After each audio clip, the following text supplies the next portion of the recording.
हमारे देश में बदलते नामों का इतिहास रहा है। अब फिर से संविधान में संशोधन कर इंडिया का नाम भारत करने की मांग तेजी से हो रही है।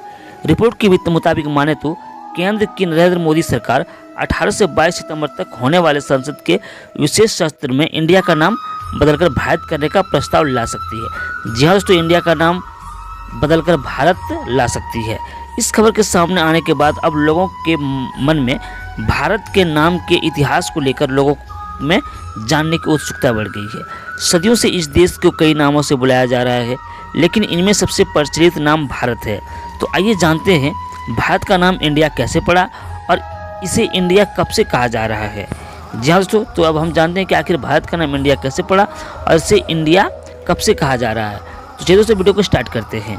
दोस्तों मैं बता दूं, अंग्रेज़ों के आने से पहले भारत को हिंदुस्तान, जम्बूद्वीप, भारतखंड, हिमवर्ष, आर्यावर्त, हिंद और हिंदुस्तान कहा जाता था। लेकिन अंग्रेज़ों के आने के बाद भारत को इंडिया कहा जाने लगा।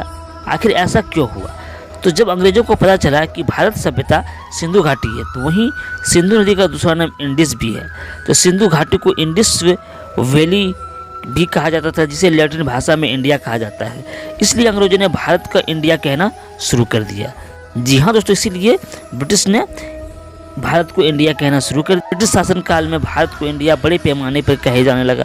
धीरे धीरे उन्हें आधिकारिक कागजों पर भी इंडिया लिखना शुरू कर दिया, जिसके बाद इंडिया नाम काफ़ी प्रसिद्ध हुआ और हमारे देश को दुनिया में लोग इंडिया के नाम से जानने लगे। और एक बात यह भी था कि अंग्रेज़ों को हिंदुस्तान बोलने में थोड़ी परेशानी होती थी, इसलिए उन्होंने सीधे तौर पर इंडिया बोलना शुरू कर दिया।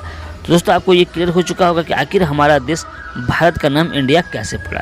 दोस्तों ऐसे ही रोचक जानकारियों के लिए आप हमारे चैनल को सब्सक्राइब करें। धन्यवाद।